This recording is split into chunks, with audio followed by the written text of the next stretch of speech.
یہ ایک بڑا فیصلہ ہے کہ سبسڈی تو ختم ہو رہی ہے، لیکن جو آپ فائنینسنگ کر رہے ہیں سولرائزیشن کے حوالے سے، سر اس کا پلان ترتیب دے دیا گیا کہ کسانوں کے لیے یہ ہوگا اور یہ کس طرح سے معاملات ہوں گے؟ کیونکہ ابھی سبسڈی ختم ہو رہی ہے اور یہ سولرائزیشن کا ایک بڑا لمبا چوڑا پھر پلان ہے، کیونکہ یہ تو پچھلی گورنمنٹ بھی اناؤنس کر کے گئی تھی۔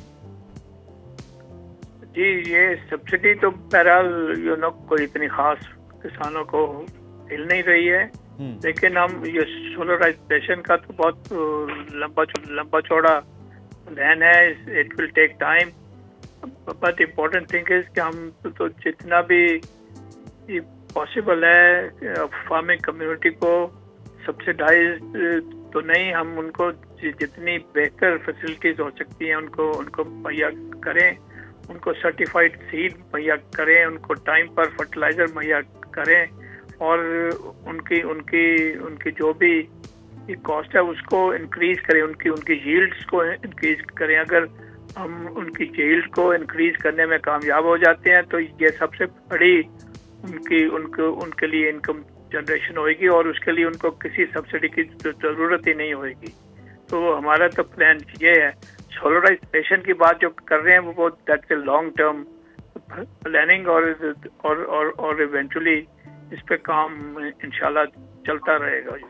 صحیح ڈاکٹر صاحب، یہ تو سولرائزیشن کا بڑا لمبا ہے۔ میں تھوڑا سا میں ایڈ کرنا چاہتا ہوں۔ جی ڈاکٹر صاحب، ایک تو جو اس ٹائم ڈی اے پی کھاد کی ضرورت ہے ہمیں گندم کی کاشت کے لیے اور آلو کی کاشت کے لیے، سب سے پہلے تو یہ پچھلے 1-1.5 ماہ میں تقریباً 3,000 روپے اس کا ریٹ بڑھ گیا ہے۔ ابھی 14 سے 15,000 روپے میں ڈی اے پی کھاد سیل ہو رہی ہے اور اس پہ کوئی کنٹرول نہیں ہے۔ اسی طرح یوریا جو ہے وہ ہم پچھلے 3.5 سال سے بلیک میں خرید رہے ہیں، اور آج تک کسی پاکستان کے کسی ایک شہر میں ایسا نہیں ہے جہاں پہ بلیک نہ ہو یوریا، اور آج بھی جو ہے یوریا وہ ہم 1,000 روپے بلیک میں خریدنے پہ مجبور ہیں۔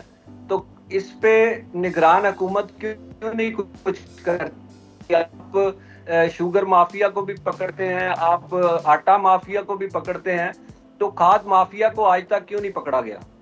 ڈاکٹر صاحب نہیں، اب کھاد مافیا کے اوپر بھی کافی ہاتھ پڑتا رہا ہے، کافی چھاپے ہو رہے ہیں، اور یہ اصل میں یہ سارا صوبوں کے کام کرنے کا ہے، اور یہ ہمیں علم ہے جی کہ صاحب یہ اس کی کھاد کی قیمتوں میں کافی گڑبڑ ہو رہی ہے۔ ہم اس پہ سارے کھاد مینوفیکچررز کی کمیٹی بلائی تھی ہم نے، اور ان سے بات چیت ہوتا ہی ہے، اور انشاءاللہ اس کے اوپر بھی جلدی ہی ہم قابو پا لیں گے۔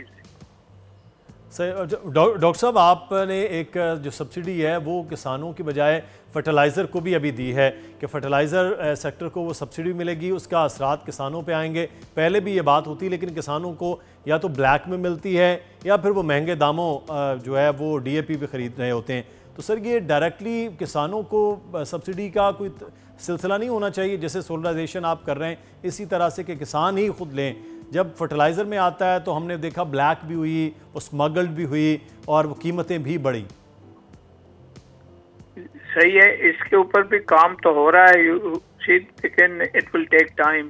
ہمارا وہ جو کارڈ دینے کا سسٹم ہے اس کے اوپر بھی کام ہو رہا ہے، اور یہ جو قیمتوں کا مسئلہ ہے اس کے اوپر تو بہت ایکٹیولی کام ہو رہا ہے، اور یہ انشاءاللہ جلدی اس کے نتائج نکلیں گے۔ صحیح۔ اچھا ڈاکٹر صاحب ساتھ رہیے گا۔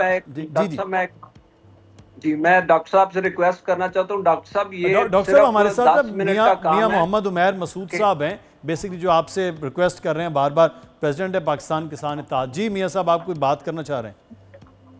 جی ڈاکٹر صاحب، بیسیکلی جب آپ سبسڈی دیتے ہیں تو سبسڈی کو مشروط کریں کہ مارکیٹ کا ریٹ ٹھیک ہونا چاہیے۔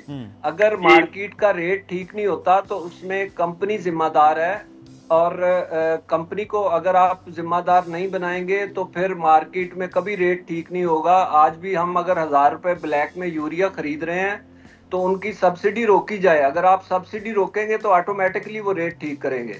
نہیں، انہی ایشوز کے اوپر بڑے ایکٹیولی کام ہو رہا ہے، اور انشاءاللہ آپ جلد دیکھیں گے کہ یہ سب قیمتیں اور یہ جو ہولڈنگ ہے اور جو